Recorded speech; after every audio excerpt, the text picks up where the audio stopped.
Reminder that Dominicans are not black. We are not black, and no matter how much black Americans cry about it, we are not black. We will never be black. Yes, I look black, but we are not black. And it's just a reminder to black Americans who are so pathetically forcing Dominicans to label themselves as black. We keep telling them we have our own culture. Me no black, papi. They still force it on us. So just a reminder, Dominicans are not black. Period. I know black. I know black. I know black. Imposible. I know black. I ain't Dominican. I ain't Puerto Rican. I know black. Be looking just like me. Be having the same hair. I be touching it like, it's not the same. It's not the same. It's not the same, papi. It's not the same. They try to salsa that shit off. I be like, no, it's not the same. I know black. Negro nunca, nunca. I know no, nunca. I know black. I'm like, no, you black. No. I know black. Dominica. I go, I know, but you're black. No, papi. I know black. There is a country where being black can cost you your citizenship. I'm talking about the Dominican Republic, a nation where 90% of the population has African ancestry, yet most would rather die than call themselves black, where children are taught that their kinky hair is bad hair, where a dictator once massacred 20,000 people just for speaking with a Haitian accent. This is not just colorism, this is a systemic state-sponsored self-hatred that's been brewing for nearly 200 years. But here's what they don't tell you. This denial is not a Dominican creation. It is a colonial weapon that's still being used today. And until we understand how it works, no one is free. So let me show you how a nation learned to hate itself and how we can break that cycle. This is the Bantu Merchant. Like, comment, share, subscribe. I'll be back. There are a couple of clips. Let us watch them. I understand from a historical perspective why Dominicans don't like to identify as black. During the 1820s, Dominican Republic was ruled by Haiti. And if most of you know, Haiti was the first black independent nation. The Dominican Republic was the only Caribbean island to be ruled by a black independent nation.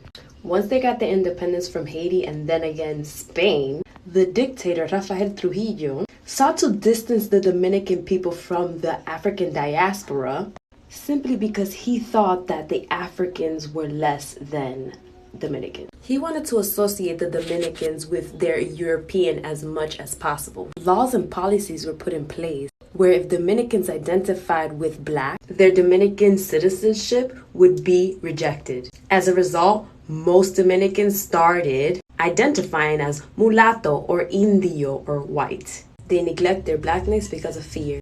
Dominicans want to be more white so bad, but if you went to Spain, you would face so much racism, you would never want to go back. Even though they colonized us and we are part white, they will never see us as that, so give it up. The reason your lips are so full, your hair is so thick, and your body is so curvy is because we're African. The reason we know how to season our food is because we're African. Mango came from Africa. Who said that?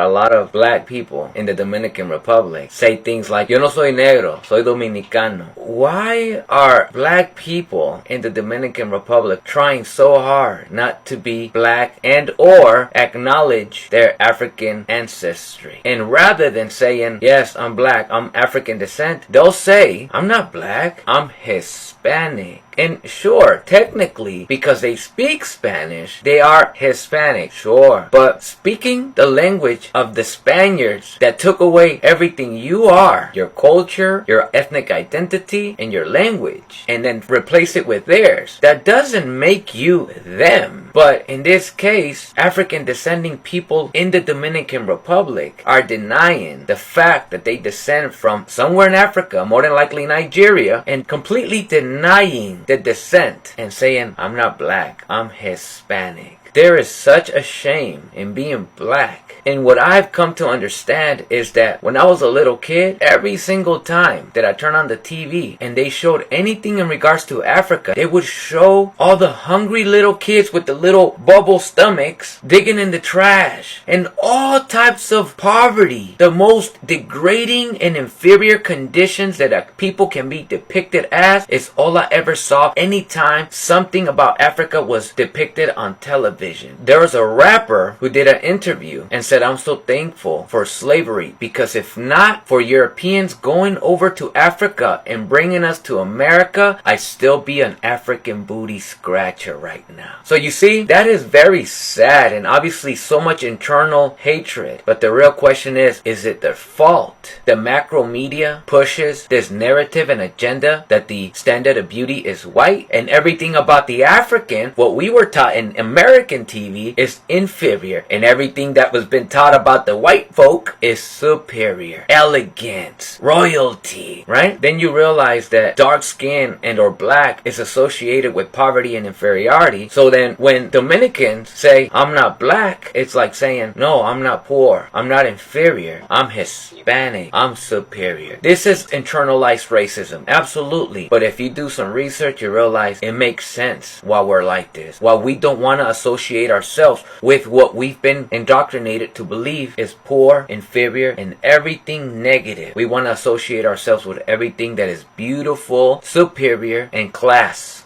I got racially profiled, and when I almost got shot by a cop, he did not ask me, are you Dominican? He did not ask me, what is your race? He looked at me and assumed I was a black woman in America. So I want you to look at yourself right now in the mirror and come to your fucking senses. Because nobody is going to sit here and ask you, oh, what are you? Before they pull the trigger. No one is going to ask you, what is your nationality, before they pull that trigger. Dominicans are black. And instead of running away from our blackness at a time like this, we need to embrace that shit, because that is the only thing that's gonna get us through these times. The only difference between me and a Haitian, me and a Jamaican, me and a Cuban and a Puerto Rican is a boat stop. No, because this is so real, like so real. And honestly, I just want to talk about it. Like, let's just talk about it, because I was going to make a video, but I can tell I made a lot of Dominicans press my comments. So let's talk about it. So the first comments I want to address are the ones that are basically saying, well, technically we aren't black because we're mixed. I just want to make a disclaimer. I'm Haitian and I always get mistaken for being Dominican. People think I'm Dominican all of the time. The reason for that is the fact that if you go to the DR, most people are looking like me. So it's just so crazy to me how there are people in my comments who look like they could be my sister and are still denying that they're black in any shape or form.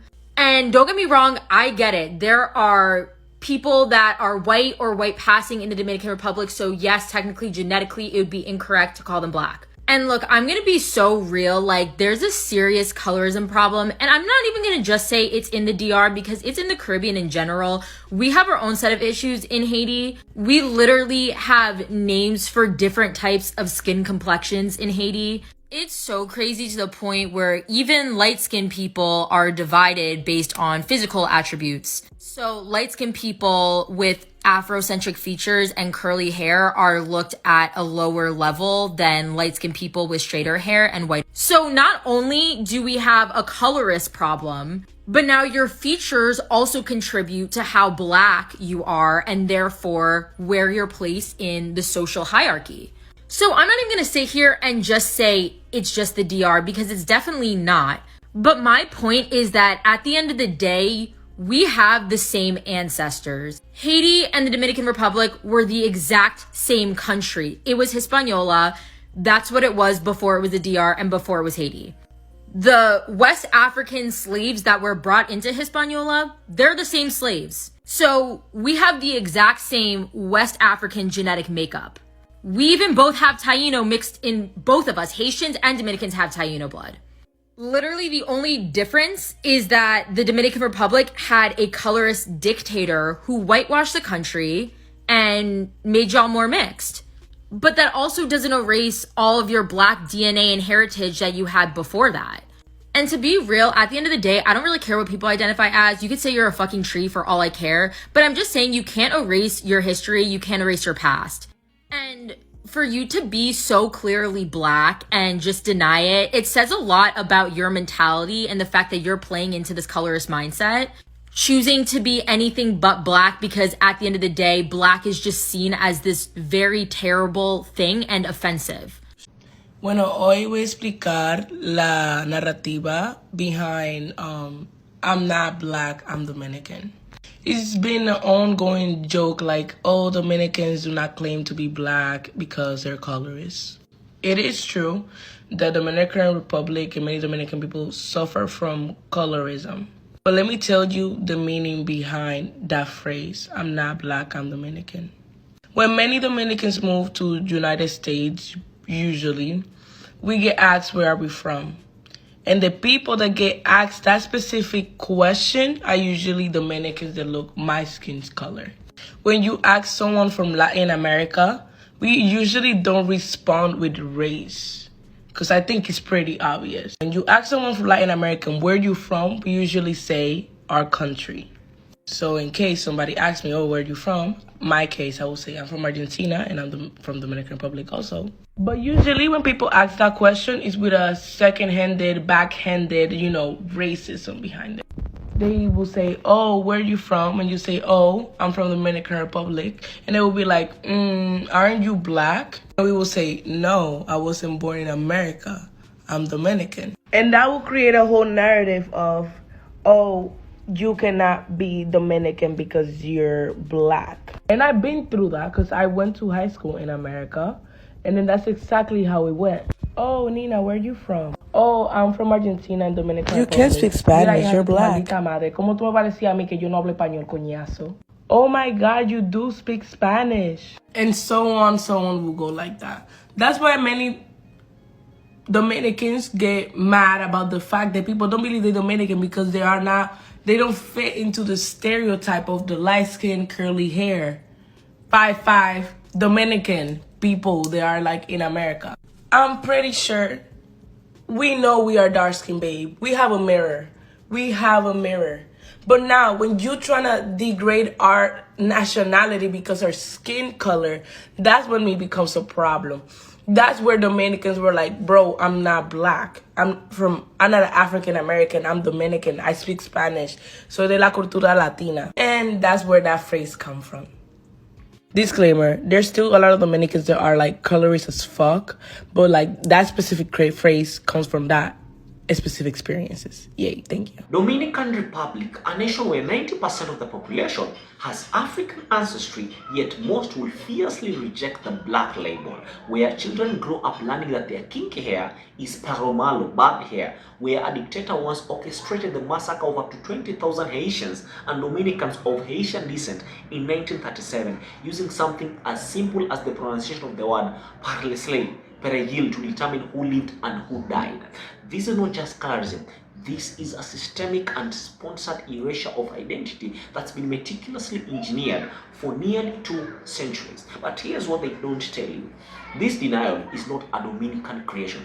It is a colonial weapon sharpened by dictatorship and wielded by a system that benefits when black and brown people refuse to see themselves. So today, I'm going to walk you through the history, the mechanisms, and the spiritual pathways that can help Dominicans and all of us in the African diaspora to reclaim what was stolen. Let me show you how a nation learned to hate itself, and more importantly, how we can break that cycle. Now, before we dive deep, let me be clear. I'm not here to bash Dominicans. I'm an African. I understand what colonization does to the mind. I have seen how it makes us how it makes us police each other's skin tone, straighten our hair, and distance ourselves from anything that looks too African. This is our collective one. When I see Dominicans insisting I'm not black, I'm Hispanic, or I'm Indio, I don't hear pride, I hear pain. I hear the echo of a history that taught people their survival depended on denying who they are. And I've seen the receipts. I've watched videos of Dominicans saying they never identify as black, that black Americans are forcing an identity on them. I've read the statistics. In 2014, only 8% Dominicans self-identified as black, despite genetics studies showing overwhelming African ancestry. I've studied the 2013 constitutional tribunal ruling that retroactively stripped citizenship from 200,000 Dominicans of Haitian descent, leaving many people stateless. This is not theoretical. This is life or death. This is identity as survival strategy. So let's understand why. The colonial foundation first. Let us talk about it. And it starts where it always starts, colonization. When the Spanish arrived in 1492 on the island of Hispaniola, they brought the encomienda system, enslaved the indigenous Taino people, and within 50 years had decimated the native population. The solution?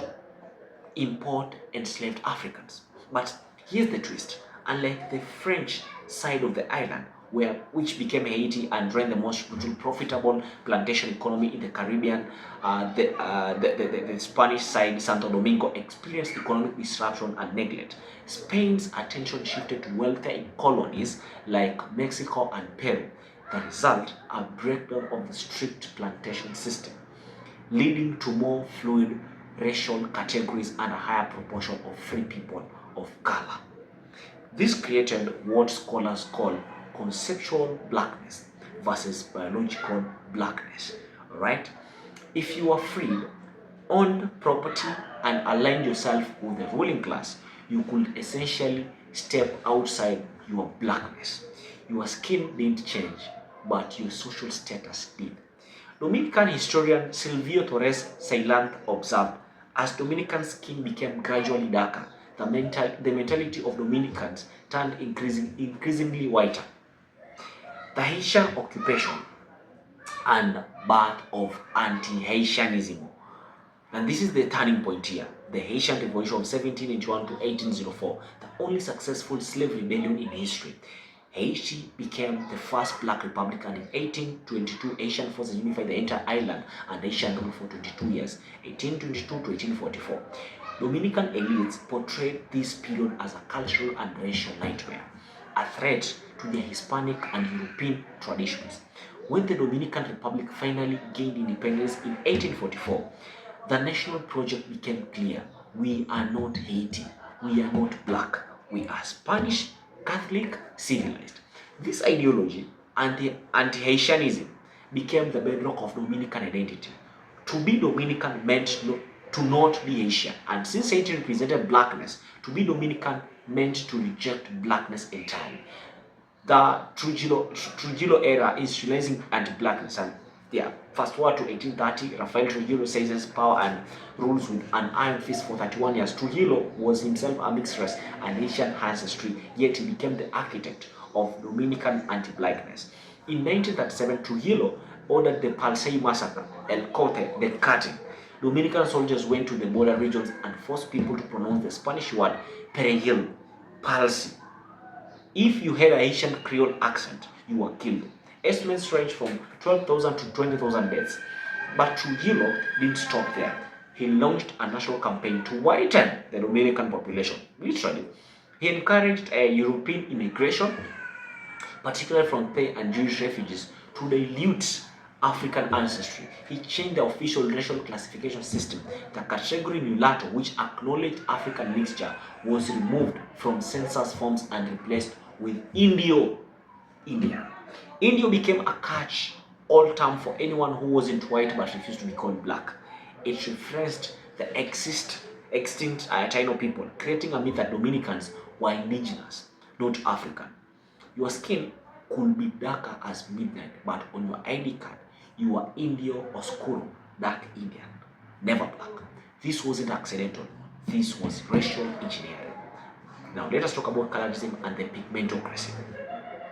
Today, in Dominican society, operates on what scholars call a pigmentocracy, a social hierarchy based on skin color.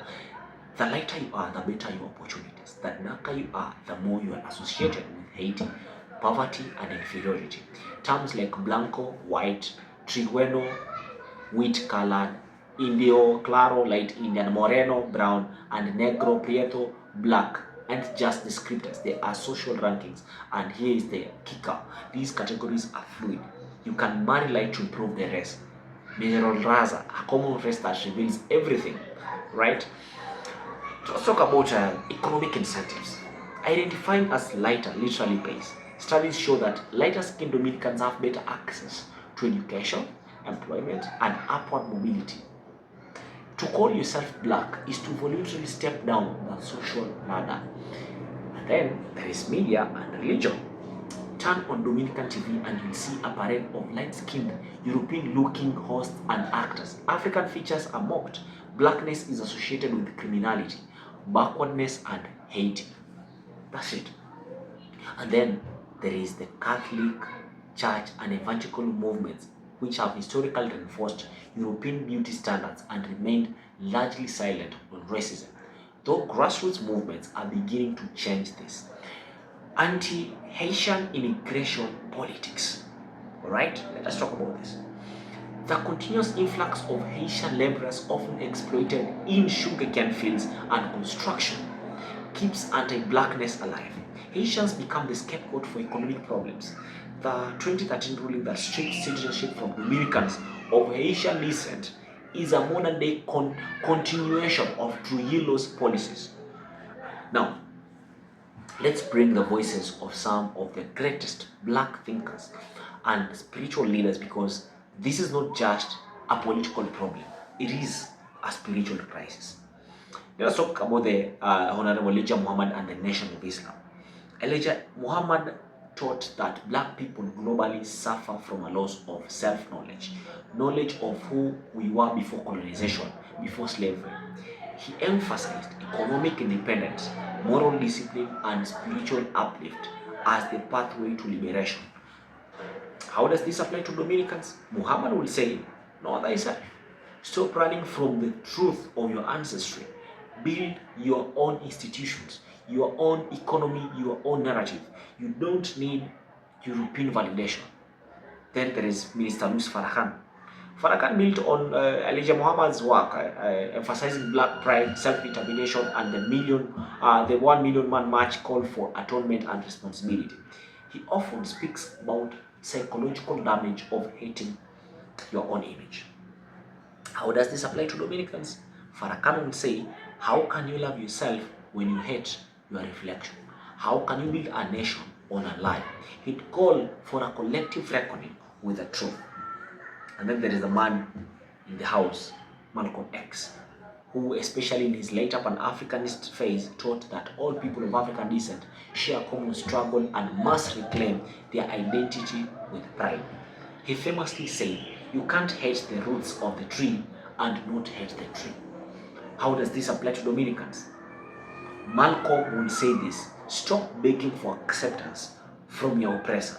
Spain doesn't claim you. Europe doesn't claim you, but Africa does. The diaspora does. Come home. Then there is Dr. Martin Luther King Jr.